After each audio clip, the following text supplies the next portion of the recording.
안녕하세요. 저는 수도권에 사는 결혼 1년이 되어가는 새댁입니다.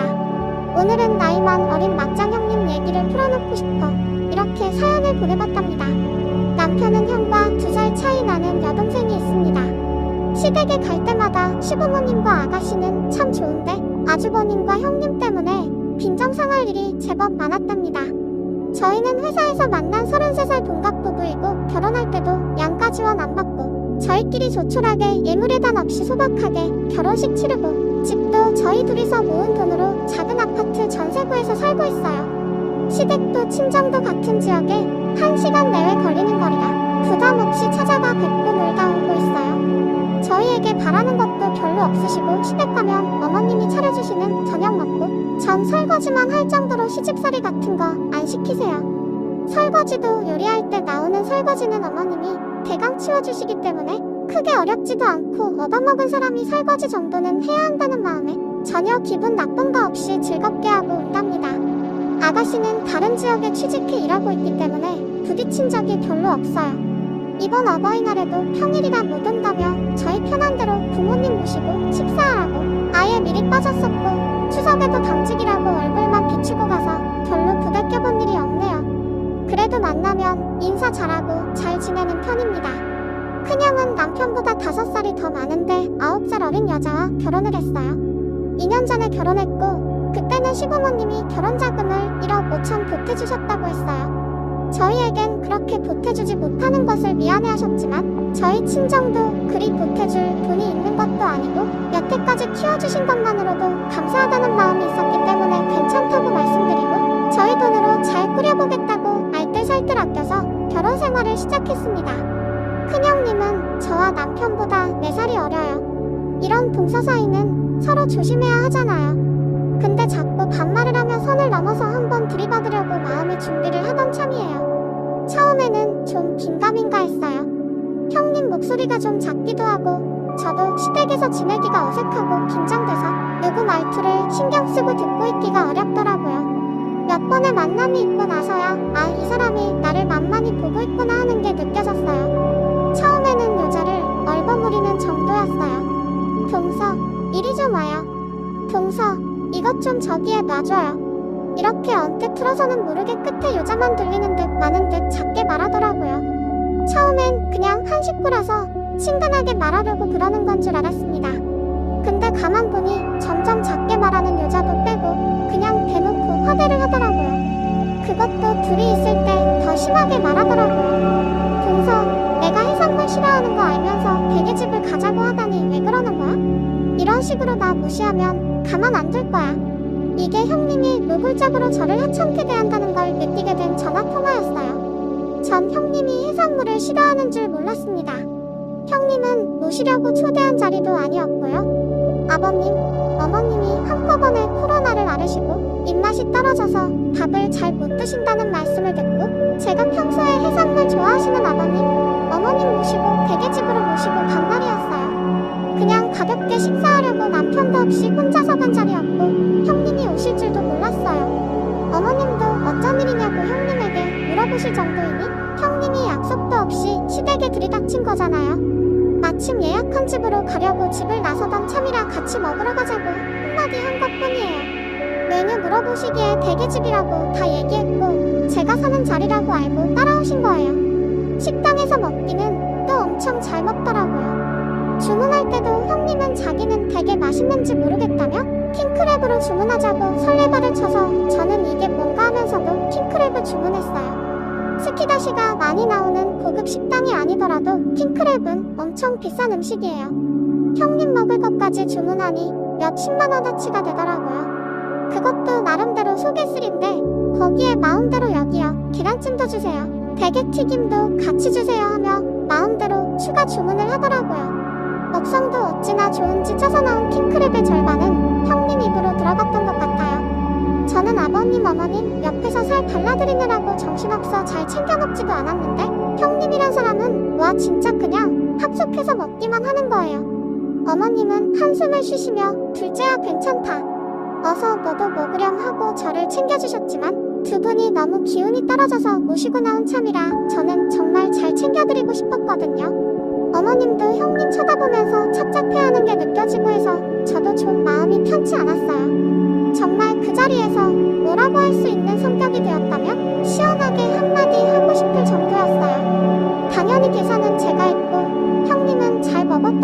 하나도 없었어요. 행안이 먼저 나가서 차에 타 있더라고요. 시부모님을 댁에 모셔다 드리고 나간 멘탈을 이끌고 집에 가려는데 형님이 따라 나오더니 또 말도 없이 제 차에 타더라고요. 올 때는 없던 봉지를 챙겨 나온 걸 보니까 시댁 냉장고에서 김치를 덜어오는 모양이더라고요. 시부모님이 코로나 알콜 나온 지가 얼마 안 되었는데 먹을 건 사오기는커녕 빈손으로 와서 냉장고 털어오는 폼이 썩 좋지는 않았습니다.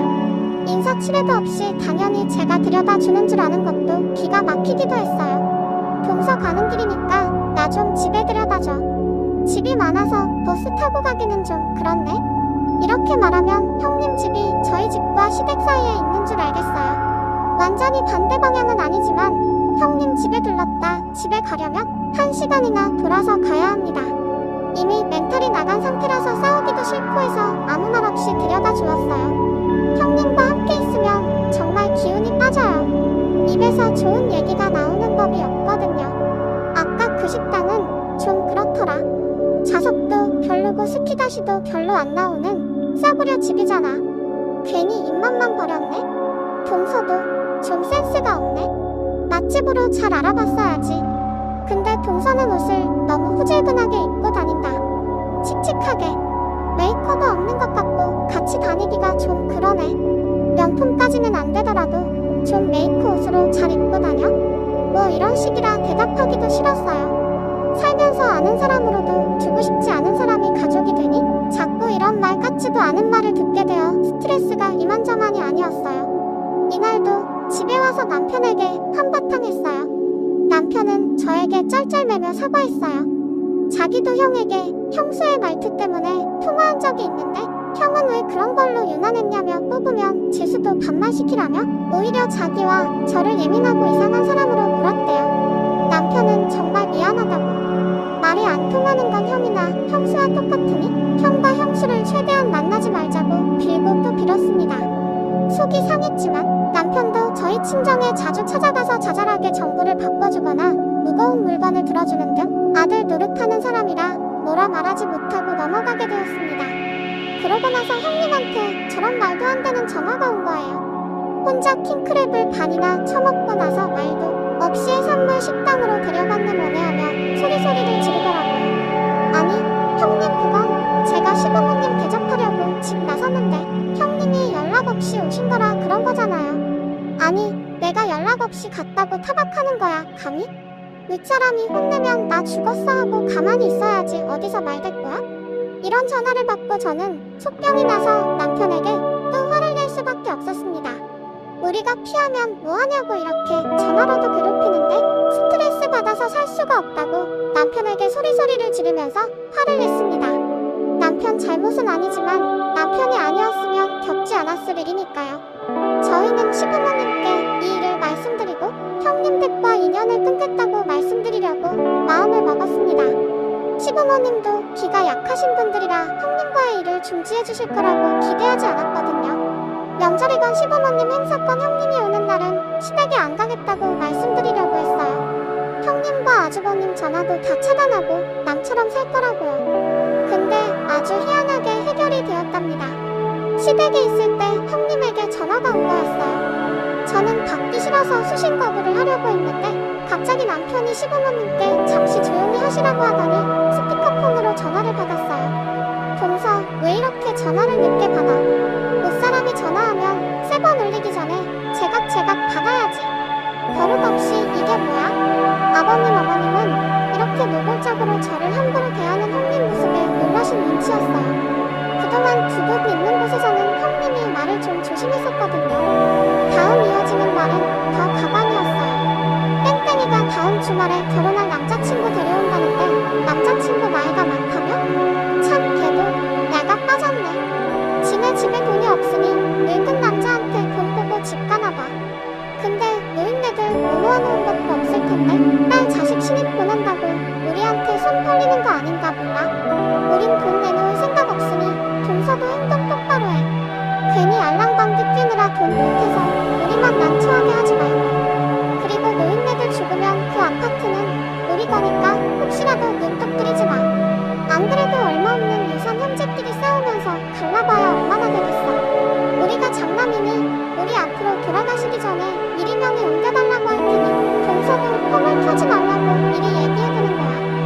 하, 노인네들 빨리 가야 유산받아서 우리도 살림이 좀 필 텐데. 거듭되는 막말의 향연을 저는 대꾸할 틈도 없이 듣고만 있는데 갑자기 둥근 옆을 보니 시아버지가 눈물을 부들부들 떨면서 팔을 눌러 참고 있었습니다.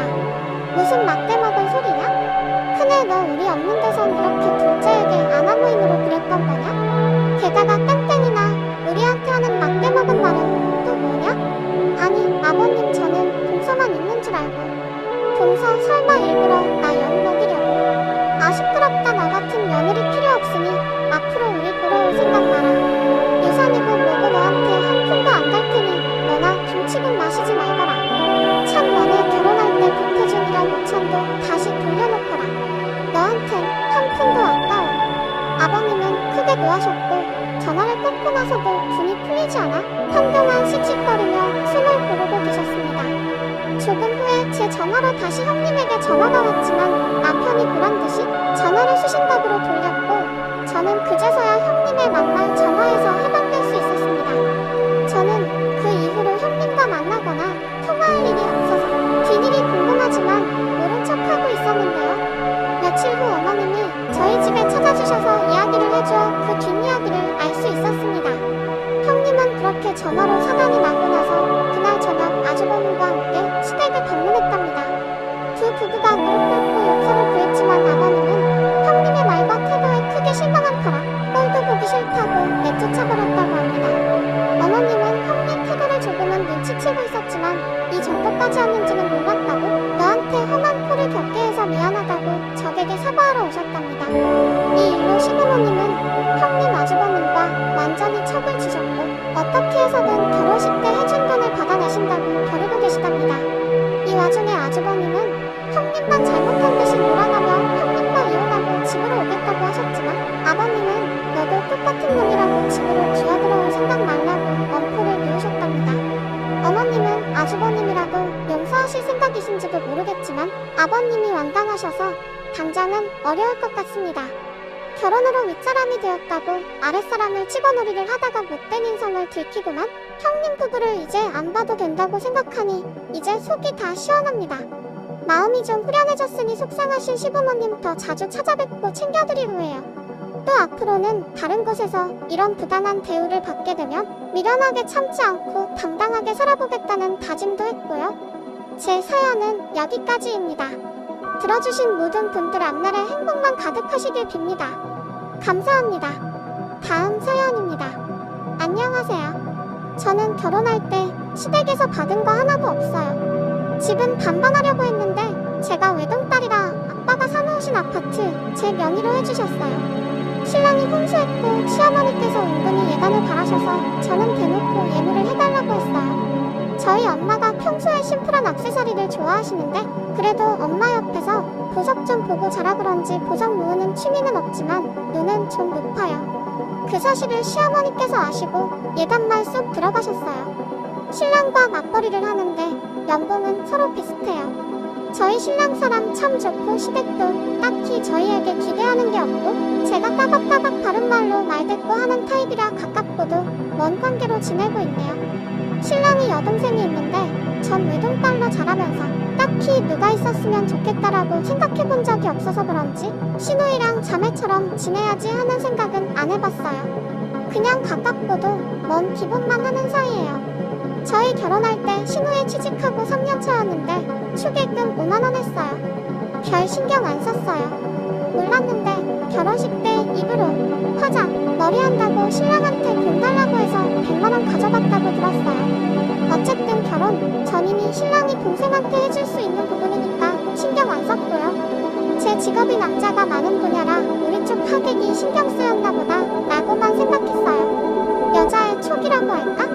아니나 다를까 제 대학 1년 남자 후배가 결혼식에 왔는데 둘이 그날 만나서 연락하다가 연애하고 결혼한다고 하더라고요. 괜찮은 후배라 잘 됐다고 축하한다고 했는데 시누이가 결혼 선물 뭐 해줄 거냐고 묻네요. 참고로 전 시누이한테 결혼 선물로 받은 거 없이 축의금 5만원이 전부였고요.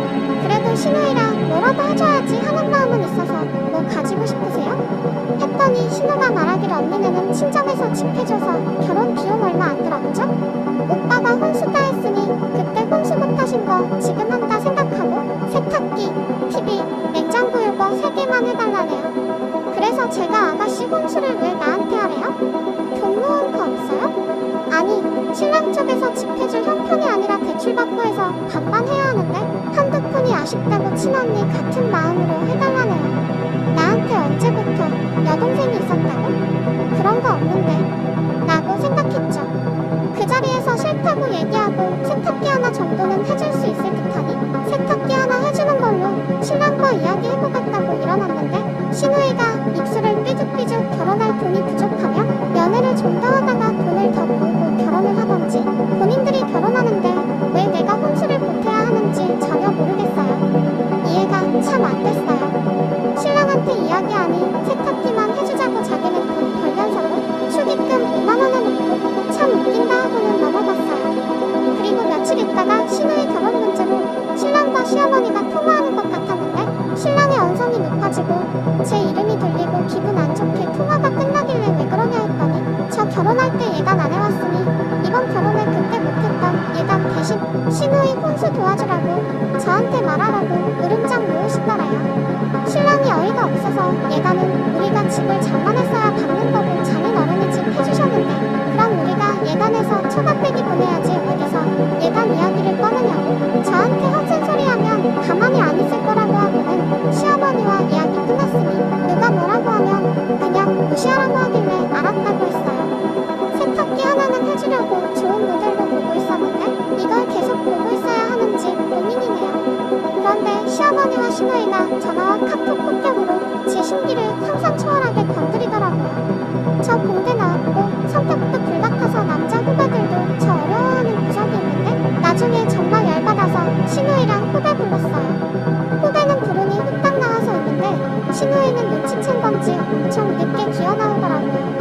후배한테 이러이러한 일이 있는데 아냐고 했더니 자기가 듣기로는 제가 가전제품 몇 개 선물해줄 거라고 했다는데 그거 아니었냐며 정말 어이가 없더군요. 집은 구했는지 물어봤더니 본인 회사 근처로 가야 해서 회사에서 지원금 3천만원 나와서 큰 부담은 없다고 나머지 전세 금액도 자기가 모은 돈 8천만원이랑 부모님이 도와주시는 돈 5천만원 하면 된다고 말하는데 와 뒷목 잡고 쓰러질 뻔했네요. 나중에 신우이 저에게 와서 애교 부리는데 언니가 어쩐 일이에요? 호호하는데 아가씨 결혼하는데 내가 그냥 있을 수는 없고 아가씨가 우리 결혼할 때 해준 것보다는 당연히 우리가 손님 사람이니까 더 해줄게요. 그런데 물건 같은 걸로 하기는 그러니까 일단 아가씨 돈으로 혼수하고 내가 나중에 알아서 현금으로 줄게요 라고 했어요. 집에 와서 신랑에게 시어머니와 신우이가 둘이서 쏙닥쏙닥하고 나한테 혼수 뒤집어 씌우려고 한 거 아니었겠냐? 솔직히 아가씨 결혼에 돈 2,300 쓸 수 있다.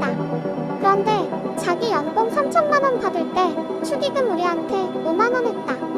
학생도 아니고 지금도 나이가 30인데 나한테 철없이 대놓고 요구하는 건 아닌 것 같다 라고 말하니 신랑 생각도 그렇다네요. 사실 저희 생활 여유로운 편입니다. 대출금도 없고 아이 계획도 없어서 하고 싶은 거 거의 하면서 살고 저축도 많이 해요. 그런데 내가 힘들게 번 돈을 왜 아가씨 혼수로 의미 없이 써야 하죠? 그것도 강요에 의해서?